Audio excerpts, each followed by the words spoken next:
Salut les amis, c'est Kai. J'interviens donc sur les 2 derniers épisodes de Captain Tsubasa que j'ai pu voir. Ça faisait un moment que j'avais pas pu m'en occuper, puisque j'étais sur d'autres choses. Tranquillement, donc je me permettais, et puis aussi parce qu'on va dire les choses, il y a 2 épisodes, et il n'y a pas forcément tant de choses à dire que ça sur chacun des épisodes. On arrive donc sur la suite du match contre l'Argentine. On a un premier épisode où on voit que Diaz est en colère et essaie de percer la défense du Japon et arrive effectivement à la passer complètement l'équipe, tout comme les Japonais peuvent le passer à un moment donné.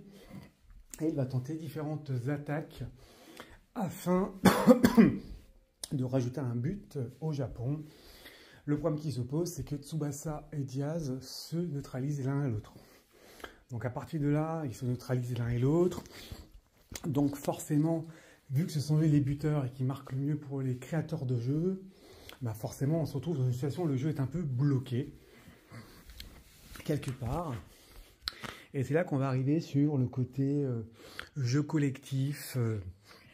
La défense de Diaz dit oui, t'inquiète pas, on va s'en occuper. Et donc la défense de Diaz se bat un maximum.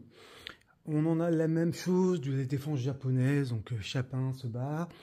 On a un petit flashback où on voit également Diaz, en sentant, au vu de son talent, qu'on lui a proposé de partir et d'aller dans une équipe. Il a dit « je ne pars pas sans Pasquale, j'ai d'autres propositions ». Donc ça c'est le côté un peu sympa, qui sont inséparables, comme qu'ils ont un beau duo.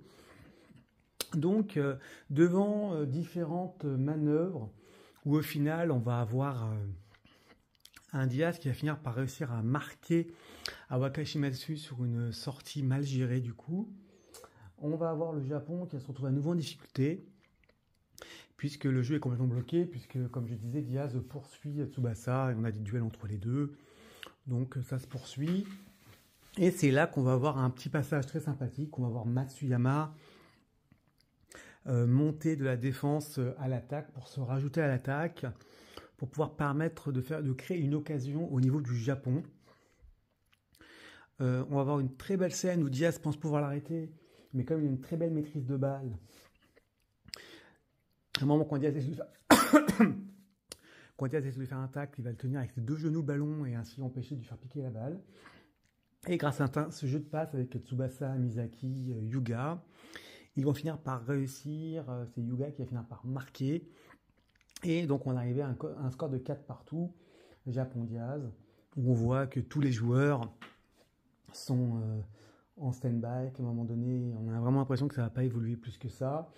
On a les adversaires qui disent le dribble de Diaz est le même que celui d'Alcide, par exemple.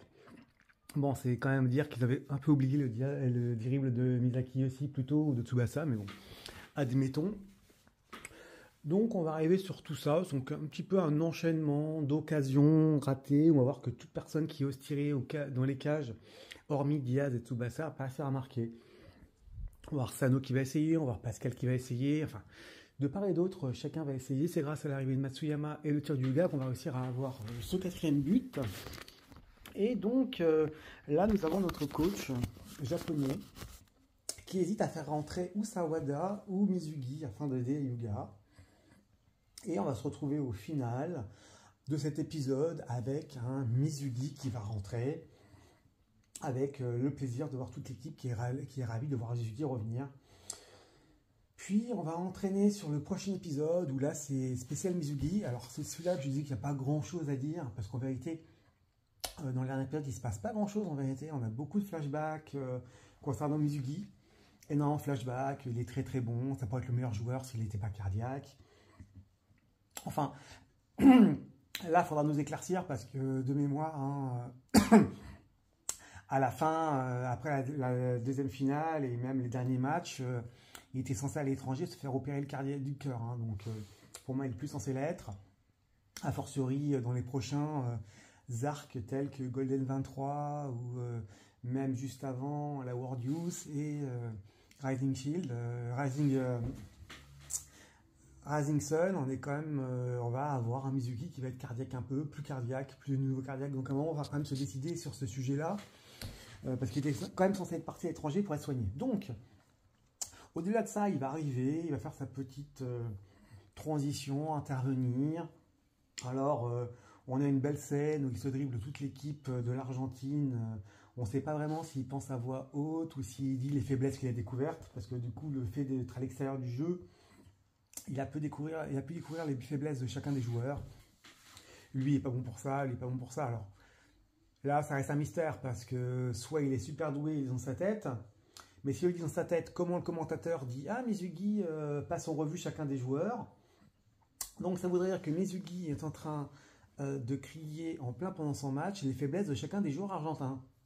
Ce qui me paraît un petit peu what the fuck, hein, je dirais. Bref, passons sur ce sujet. Il passe tout le monde et on va voir de très beaux dribbles où on dit qu'il a le plus beau dribble. Là encore, je vous dirais que bon, on a quand même Diaz, on a quand même Misaki, on a quand même Tsubasa, on a quand même Alcide. Enfin, moi, il faut peut-être arrêter de nous dire qu'il y a le fameux Mizugi qui a le meilleur dribble de toute la Terre. Enfin, quoi qu'il arrive, on va voir sur beaucoup de flashbacks. Donc c'est pour ça que l'épisode ne va pas avoir beaucoup d'action. On va avoir beaucoup de flashbacks sur la bonne époque de Mizugi, sur le côté Tsubasa qui est ravi de l'avoir, qui se sent rassuré à ses côtés, pour montrer qu'il est très très bon.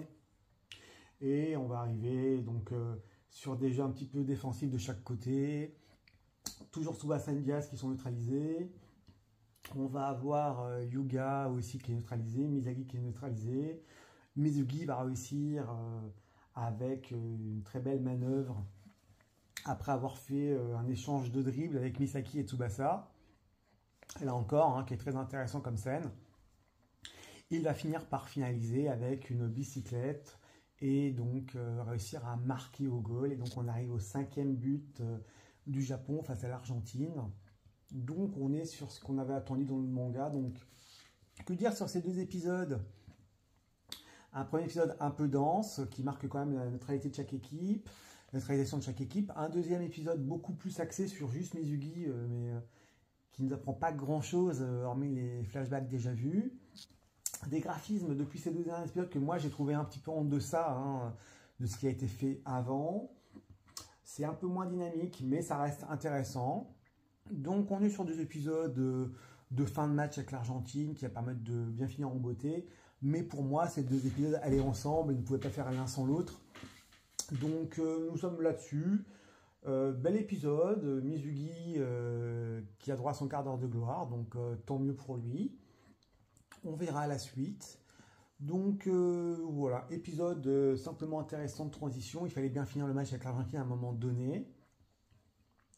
Donc même si sa technique de dribble a bluffé tout le monde, bon là il faudra vraiment que je comprenne, hein, parce que bon qu'on a les techniques d'en face, mais bon, et donc on avait dans la scène précédente un Diaz qui ne comprenait pas, il fait ouais, et on a Tsubasa qui est très bon, on a un Mizugi qui fait des dribbles de folie, là encore Misaki fait rien, et là encore Yuga il le compte pas, il considère qu'il y a Masuyama qui tient la balle, qui a une super tenue de balle, donc il se rend compte que l'équipe du Japon c'est pas juste Tsubasa.